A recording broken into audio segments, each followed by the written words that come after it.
Welcome to OOD Works, the podcast, a show about unique individuals and the services provided by Opportunities for Ohioans with Disabilities, the state agency that helps individuals with disabilities find a job and be more independent. Here's your host, Kim Jump. Eric Petersen of Mentor, Ohio, served our country as a Marine and was deployed to Iraq in 2005, and a couple of years later, he served in Afghanistan. Eric came back home and was a reservist and trained as an EMT, paramedic, and firefighter.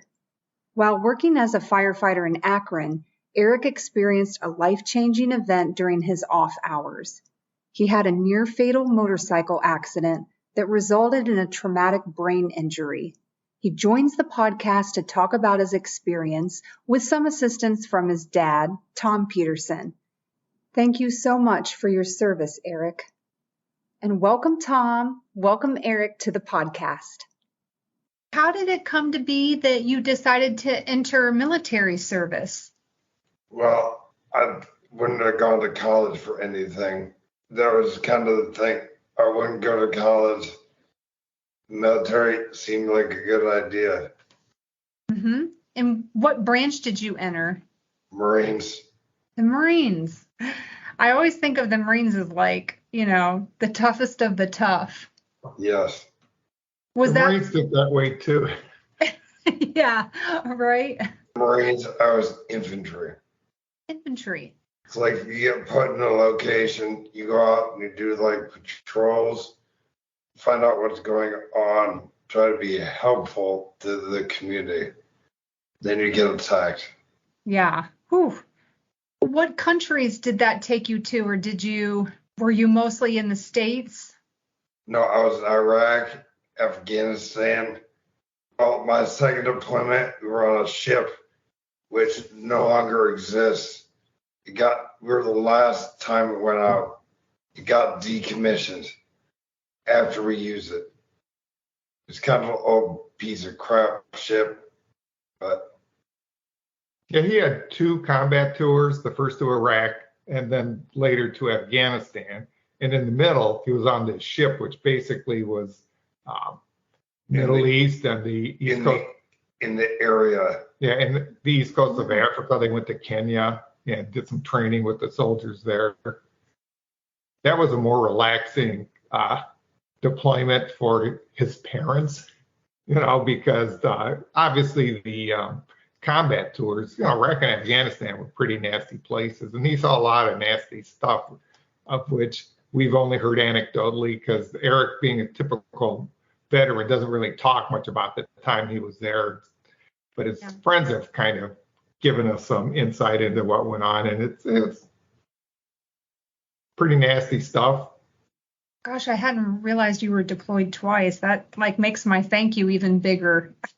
That's a lot. And he came out of the Marines as a staff sergeant, so he definitely was a leader. And he was really a good Marine by all accounts. When he came back from the last deployment, I think it was a major, said, "Hey, is there anything you do to keep him in the Marines?" They said, that's kind of his call. And his real calling, he wanted to be a firefighter. But the Marines was a good bridge between, high school and becoming a firefighter. So, and he achieved that goal as well. Mm-hmm. So how many years of service was that altogether, Eric? I don't know how long the extension was. Did the 4 that I originally signed up for, then either, I don't know if I've re-enlisted. I think I just did a 2-year or maybe a 3-year extension. And basically, his main service time was roughly 5 years. It originally supposed to be 4 years, but he really, really wanted to go to Afghanistan, which, Wow. We really would have preferred he didn't, obviously. But that's, to be a Marine, I think he felt he had to do that. And so that gave it to, he joined in 2004, got out in 2009, and then he was a reservist with a local 325. The headquarters and support platoon, basically. Battalion. Or battalion. Yeah, I'm sorry. So that ended up being a couple more years, but his service time really was about 5 years. I was a firefighter and paramedic. So I had to go through those schools. When I got out of the Marines, I did the EMT basic course, which is like 3 months. Then the paramedic is like 9. Then the 240-hour class to be a firefighter. He had a handful of part-time firefighting jobs during that time, in smaller local communities in Lake County area. And ultimately, he became a firefighter for the city of Akron, which started in June of 2015. And what was that like for you? It sounds like, Eric, that had been a goal for quite some time. What was it like to be hired on with Akron? That was a good thing. It's the 5th largest city in the state. So that was cool. The thing I found out from my house to drive to Akron, it was like 45 minutes. I was like, dang, that's a long drive. Yeah, on top of long hours. Well, you're there for a day. It's basically a 24-hour shift. Cycle. Yep. And it's 1 day on and 2 days off. Effectively, it's a little more nuanced than that, but that's kind of what happened. Somewhere along the way, you experienced a traumatic brain injury. Did that occur during your work as a firefighter? No. Motorcycle accident did that. You rode? Yes. And you were in an accident that caused the TBI? Yes. Oh, geez. Okay. Do you remember much about what happened? No. With almost all TBI, there's no recollection of the accident. He doesn't even remember that day, as far as I know. No. Wow, nothing about it. No, it was March 8th in 2016, so it was roughly a year after he joined Akron. And it was March 8th. The weather is spotty, but it was a gorgeous, pre-spring day. And he took his motorcycle off just to go around the block, basically. But he lost control of it and it hit a telephone pole, and telephone pole basically won, which, Gosh. because it was a tough day for all of us. Oh, and it's been tough road to hoe, but he's made a remarkable recovery too. They had no sense of if he would wake up or what he'd be like when he woke up, because it was a pretty, there's various degrees of traumatic brain injury, and his was probably, if it's a continuum of it's just a concussion or if it's fatal, he was somewhere in the middle or closer to fatal, really. So it was pretty serious. I mean, he was unconscious for 2 weeks. They kept him sedated because he was fighting he was on a ventilator and was fighting the ventilator.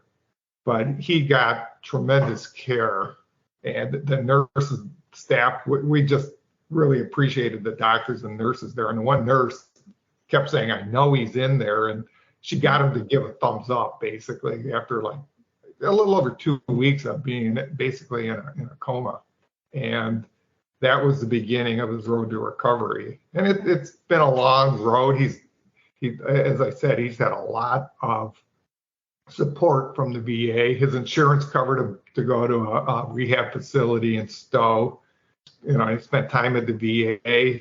He spent time in Ann Arbor, which was awesome. It was a 9-month, it was supposed to be 6 months. It was called the AL TBI program. And he could have gone to a place in Columbus or Erie or Ann Arbor. And of course, Eric wasn't part of the decision-making process, but my wife and I looked at these places, and the facility in Ann Arbor was really the best we thought for Eric. And it really was. We took him there. He was basically in a wheelchair. And when we brought him back home, we left the wheelchair behind because for two reasons. One, he didn't need it. And two, we couldn't fit it in a car. But I mean, he made a lot of progress there. It was pretty awesome. And that was through the VA, and it didn't cost a cent for Eric. And at the end of it, he went from, he was in a room inside the facility. And next door, they had apartments, a supported living arrangement.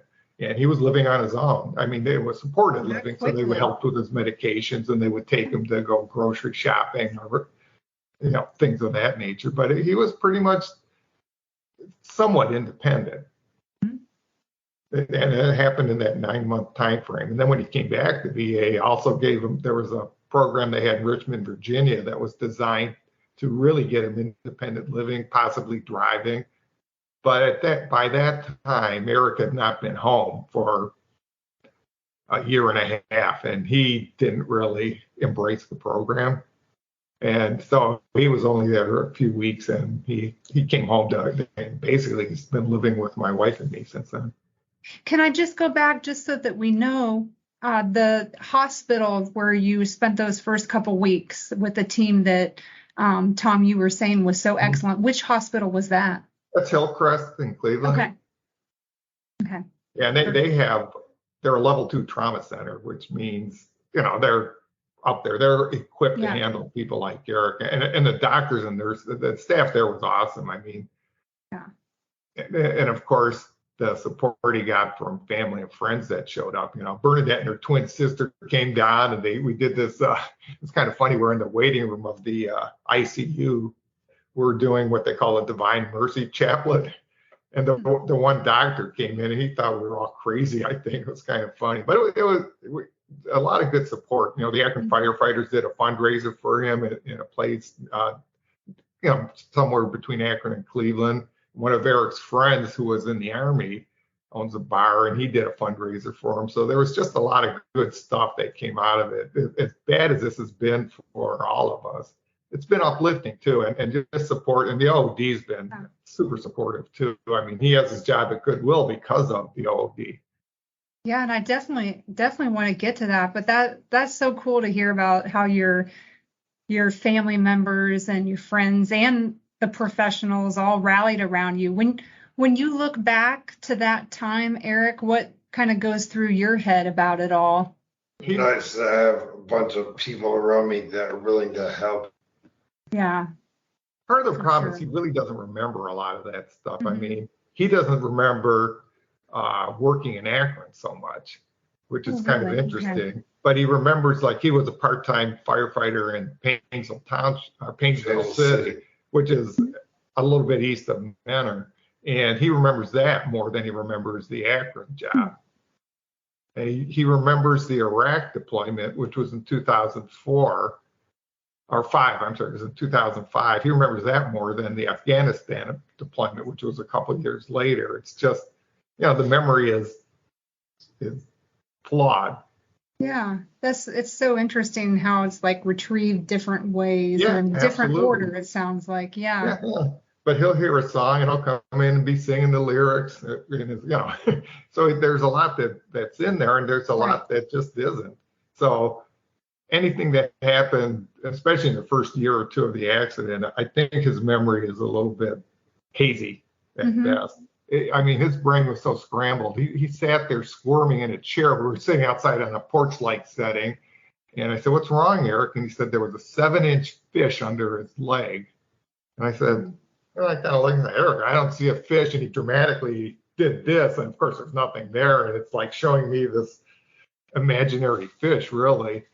And when we were sitting inside there, sometimes he tells us, "Be careful, there's a little boy or a dog under the table that's going to bite us." And it's called confabulation. It's, hallucinating, I think. I don't know. It may not be true hallucinations, but to go from there, and that just kind of over time, and I think therapy helped. He's had speech therapy and obviously physical therapy, occupational therapy, which is more the fine motor skills, and speech therapy is just the whole processing. It's really, they call it speech language therapy now, but all that stuff over time, I think, and maybe I think just the brain reconnecting. He had to learn to walk again. When he was at Mentor, I remember and Eric doesn't remember anything about this. The physical therapist had him on a walker, but you needed somebody walking behind him to hold the walker so he wouldn't extend out and fall forward, and he'd take 10 steps and he'd have to sit down. And now, I mean, he's fine. It's just so much good that it was there. And I mean, I have spent more time with Eric than anybody else, probably everybody else combined, just because the nature of my job allowed me to take time off in the morning and stop by and see him at Metro on my way to work. And then I subsequently retired a little bit early to help facilitate his recovery. It's just been impressive to see how far he's come. Yeah, physically and mentally. Absolutely. I mean, for Eric, for you to do all the different therapies, but all that work to help kind of put things back. I mean, that sounds like you've been a fighter in that regard. Yeah, you can fight to a point, and then after it takes a long time, you just get fed up. You're like, I gotta go again. Mm-hmm. It got old. Yes. Sure. Your dad and others were pushing you to just keep hanging in there. He always does. Yep. Yep. And he still has the VA as support too. Mm-hmm. The trauma team, or the polytrauma team there. He has an appointment next week with a doctor who sees him a couple times a year.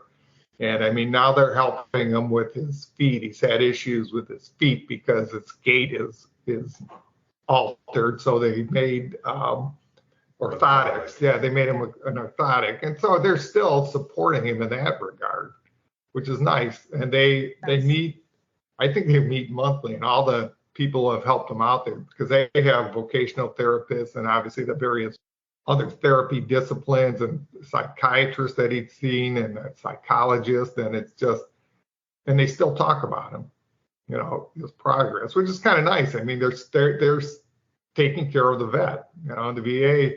You hear a lot of bad things about the VA, and there has been some administrative glitches over the years, a handful of them. But as a whole, the VA has been awesome, and the care he gets is top notch. It really is. Wonderful to hear. How did you all find OOD? Probably through the VA's vocational rehab team. Mm-hmm. They said that the OOD will, help somebody with Eric's disabilities. And yeah, Sunny Gilmore was the first person we met. And it's kind of funny because I had worked for the Jewish Family Service Association of Cleveland. Mm-hmm. And we had a lot of, we did a lot of, but we had DD group homes and we had mental health homes. And, obviously there was Holocaust survivor things because it's a Jewish agency. But a lot of it was that in the, like I say, the DD world, and I was familiar with OOD. So when Eric first contract he had for employment through the OOD and with Sunny Gilmore's help, I reached out to JFSA because I knew they provided job coaching services. Right. And I knew the guy that actually came out to our house or our condo. We were still living downtown at the time, and talked with Eric. And he worked at a Dave's supermarket, which is a pretty good place because they're a place, much like Goodwill, that will hire people with disabilities. Mm-hmm. And it was a good experience for Eric. It was only a couple of weeks, but it was a good experience that actually got him into just assimilating him back to the real world. Mm-hmm. And where he was away from us too. Yeah. I mean, right. He don't want to spend his whole time living with his mom and dad, Sure. Our goal is still to get him living independently, and the doctors at the VA kind of think I'm out of my mind to even consider it. But if you don't try, it won't happen. So we're just, and I can be patient. It's taken years. I mean, it's been 6 years since the accident, so, and he isn't there yet, but it's to me, it's still a goal. Yeah. And the Wounded Warriors are helping with that. Just all the support he's gotten, it's still pretty impressive. He first had I think it was through the OOD, something called Work Matters, but Eric wasn't quite ready. It was a classroom setting, and they sort of asked him to not come back after a while. His filter was still pretty bad. I mean, he would Not ready. be kind of inappropriate, really. And again, it was like a classroom setting, and it was too early for Eric. I mean, we didn't know that until, I mean, we just didn't know, but we found out that even at Goodwill at first, he had to be careful because he would say inappropriate things to people dropping things off. I mean, Eric knows, he'll tell us that people drop off a lot of literally garbage there, but you have dropped off garbage. Yeah, but you don't tell them that, you say thank you and you move on, then you throw it away. But Eric would say, this is trash, and probably use a word stronger than trash, But so it's been a process. Well, I tell people, like, they try to drop off VHS tapes, we don't take those. Or they try to drop off just a bag of hangers. It's like, we won't take the hangers. Right. Like, So we thought you could use them. It's like, no, we have our own. It's how you say it that's the key. Right. Much nicer. were there steps between the first job with the market and then before you got hired on at Goodwill? 2018, he was still, for that entire year, he was getting therapies 2 days a week at the VA. Mm-hmm. He was getting physical therapy 2 days a week, and then speech and occupational therapy. And it was kind of good when we first started taking him there. I would go with him to help him because the VA, like any other hospital, is difficult to maneuver until you get familiar with it. And, you know, he'd have a couple therapies, we'd eat lunch, and then he'd have the third therapy and go home. But toward the end, I was just dropping him off and he was on his own, which I thought was pretty good. He was, because when we first started going to VA, he'd walk down the hall and there'd be people standing in the middle of the hallway, and like we all do, we'd just go around them, but Eric would just go right through them because they were blocking him, you know? So it's just, of all the many little things, you know, relearning societal norms. Mm-hmm. Again, it was that filter that was, but finally he might say something to me. I mean, and the VA helped with that, you know, the psychologist, you know, would tell him, you know, Eric, you gotta, they established techniques for him to maybe just think of something rather than saying something. That it was interesting. It was almost like retraining him from childhood, that you know, certain things you just don't say out loud, you know. Yeah. But 2019, we bought the house in Mentor. We didn't move till early 2020. And once we moved, he found a job at a FitWorks here in Mentor. That was an interesting job. I don't think Eric particularly cared for it. And the last day he worked there, he basically kind of passed out at work. Oh. And part of it was too much sugar, and he was drinking like 3 or 4 Monsters a day. And I mean, it was just not, it might have been dietary. He also had left the premises to buy cigarettes, which he doesn't smoke. You know, so I don't know what he was thinking there. But it was funny because the job coach didn't do the job. And this was not a job. I won't say the name of the firm, it doesn't matter, but they just kind of let him down, I think. And mm-hmm. At that point, he really still needed that support, it sounds like. Yeah, he did. Yeah. He did. And it wasn't Sunny Gilmore. Sunny Gilmore was transferred or something. I don't know. She wasn't his, I forget the title. Counselor, yeah. Counselor, yeah. It was some other woman whose name escapes me. If I looked, I have the paperwork somewhere. Okay. But I believe she's the one that she said, I wouldn't use that firm again because they let Eric down. He shouldn't have been able to walk out. Right. And so FitWorks didn't want him to come back. And then, you know, we understood. And then we got a hold of a guy named Steve, through the OD, Steve. Namkoon. Namkoon. Mm-hmm. And he worked with Goodwill a lot. And Eric was working at a Goodwill on the near east side of Cleveland, about 10 miles from here. And he worked with Steve, and Steve was his job coach. And I think we really like Steve. He was a great guy. He's since retired, but I don't think we need him anymore. But he also ultimately helped Eric get that connection with the Goodwill in Painesville Township. provided some of the job coaching services there. And, at the end of the day, that's been awesome. Eric's been at Goodwill for over a year. Yes. And he's Good for you, Eric. kind of a valued employee, really. They need him. But I'll say this, Eric takes the job seriously. I mean, he's ready to go in the morning. In Lake County, we have a transit system that'll take him to work and back. The hours aren't perfect. Like when he closes, we have to pick him up, which is something we'd rather not be doing. Right. But it's fine. So he books his own rides, and it's nice because he's out of the house and he's productive. And I think he embraces the job. He might not love the job. It's not a firefighter job, but that's, right. But I think he's ready to go. He gets there nice and early, and he works hard when he's there by all accounts. So you bring that discipline that you've had in your other positions. You bring that with you, it sounds like. A little bit. I would think so. I hadn't thought of it that way, but I think that's true. I mean, your history is a very disciplined kind of, career job. Yeah, but then you see what people are actually donating. Like, really? Yeah. So you mentioned you have one daughter? Yes. That's great. I bet she is really proud of all the progress that you've made. I think so. I believe she is. You know what? She is training to be an EMT and a firefighter. Wow. Which is pretty cool. I bet you're so proud. Oh, yeah.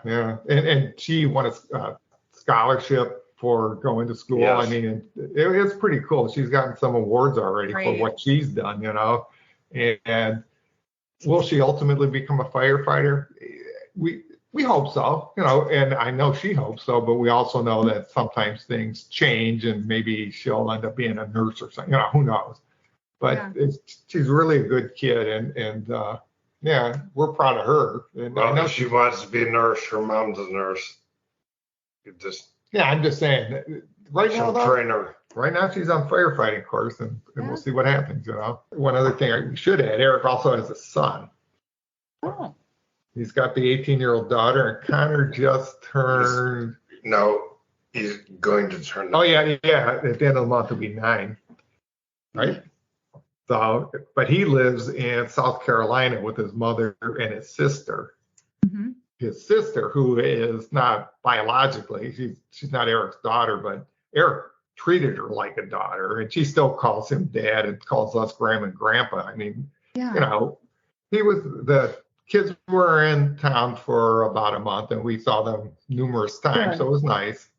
For your kids, continuing to make that progress and do the work really is quite the example to them of handling adversity.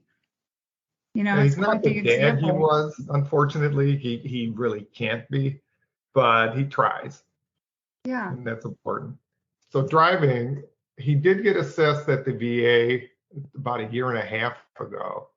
It was right before he started working at Goodwill, and he's going to be assessed again.